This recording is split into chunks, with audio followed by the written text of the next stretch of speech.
Kejadian pasal 30. Ketika dilihat Rahel bahwa ia tidak melahirkan anak bagi Yakub, cemburulah ia kepada kakaknya itu, lalu berkata kepada Yakub, "Berikanlah kepadaku anak, kalau tidak aku akan mati." Maka bangkitlah amarah Yakub terhadap Rahel dan ia berkata, "Akukah pengganti Allah yang telah menghalangi engkau mengandung?" Kata Rahel, "Ini Bilha, budakku perempuan. Hampirilah dia, supaya ia melahirkan anak di pangkuanku, dan supaya oleh dia aku pun mempunyai keturunan." Maka diberikannya lah Bilha budaknya itu kepada Yakub menjadi istrinya, dan Yakub menghampiri budak itu. Bilha mengandung, lalu melahirkan seorang anak laki-laki bagi Yakub. Berkatalah Rahel, "Allah telah memberikan keadilan kepadaku, juga telah didengarkannya permohonanku, dan diberikannya kepadaku seorang anak laki-laki." Itulah sebabnya ia menamai anak itu Dan. Mengandung pula lah Bilha, budak perempuan Rahel, lalu melahirkan anak laki-laki yang kedua bagi Yakub.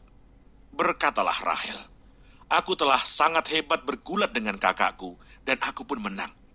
Maka ia menamai anak itu Naftali. Ketika dilihat Lea bahwa ia tidak melahirkan lagi, diambilnyalah Silpa, budaknya perempuan, dan diberikannya kepada Yakub menjadi istrinya. Dan Silpa, budak perempuan Lea, melahirkan seorang anak laki-laki bagi Yakub. Berkatalah Lea, "Mujur telah datang." Maka ia menamai anak itu Gad. Dan Silpa, budak perempuan Lea, melahirkan anak laki-laki yang kedua bagi Yakub. Berkatalah Lea, "Aku ini berbahagia. Tentulah perempuan-perempuan akan menyebutkan aku berbahagia." Maka ia menamai anak itu Asher. Ketika Ruben pada musim menuai gandum pergi berjalan-jalan, didapatinyalah di padang buah Dudaim, lalu dibawanya kepada Lea ibunya. Kata Rahel kepada Lea, "Berilah aku beberapa buah Dudaim yang didapat oleh anakmu itu." Jawab Lea kepadanya, "Apakah belum cukup bagimu mengambil suamiku? Sekarang pula mau mengambil lagi buah Dudaim anakku?" Kata Rahel, "Kalau begitu biarlah ia tidur dengan engkau pada malam ini sebagai ganti buah Dudaim anakmu itu."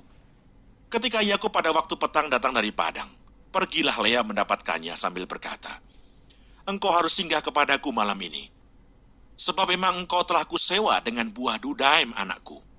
Sebab itu tidurlah Yakub dengan Lea pada malam itu. Lalu Allah mendengarkan permohonan Lea.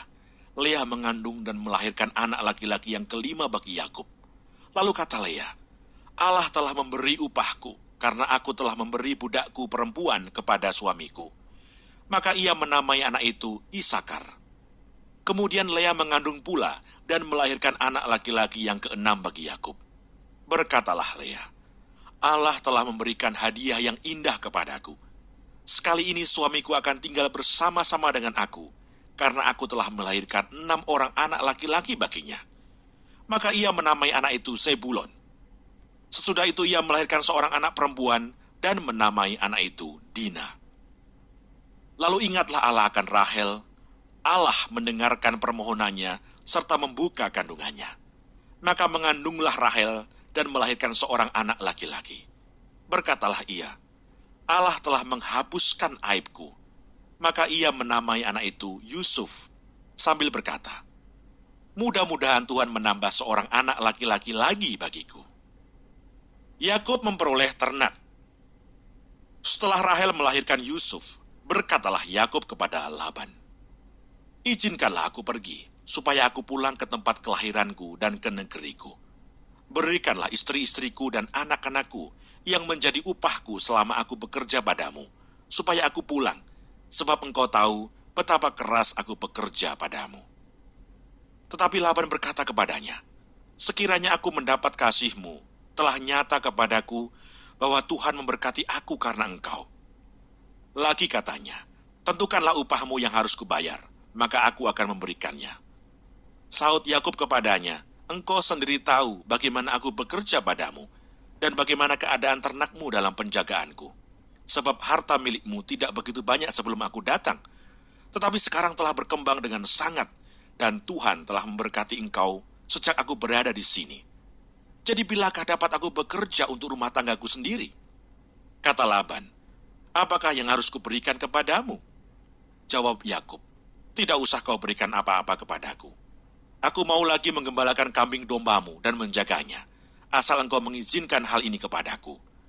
Hari ini aku akan lewat dari tengah-tengah segala kambing dombamu, dan akan mengasingkan dari situ setiap binatang yang berbintik-bintik dan berbelang-belang. Segala domba yang hitam dan segala kambing yang berbelang-belang dan berbintik-bintik, itulah upahku. Dan kejujuranku akan terbukti di kemudian hari, apabila engkau datang memeriksa upahku, segala yang tidak berbintik-bintik atau berbelang-belang di antara kambing-kambing dan yang tidak hitam di antara domba-domba, anggaplah itu tercuri olehku.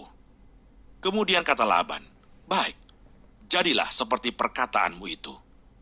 Lalu diasingkannya lah pada hari itu kambing-kambing jantan yang bercoreng-coreng dan berbelang-belang, dan segala kambing yang berbintik-bintik dan berbelang-belang, segala yang ada warna putih pada badannya, serta segala yang hitam di antara domba-domba, dan diserahkannya lah semuanya itu kepada anak-anaknya untuk dijaga.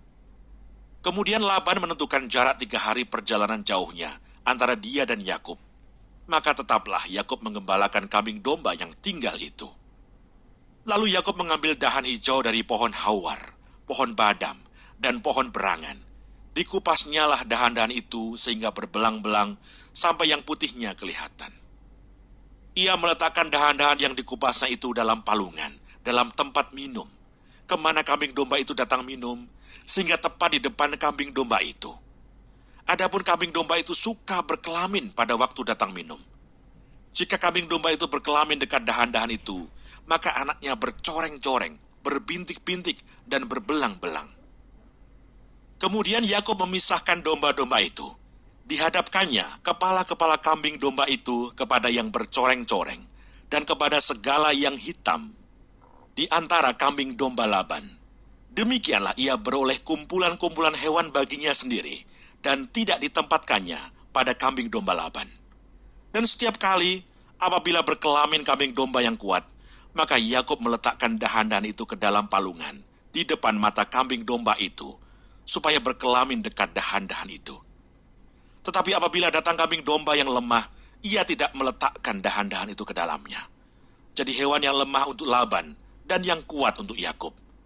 Maka sangatlah bertambah-tambah harta Yakub, dan ia mempunyai banyak kambing domba, budak perempuan dan laki-laki, unta dan keledai.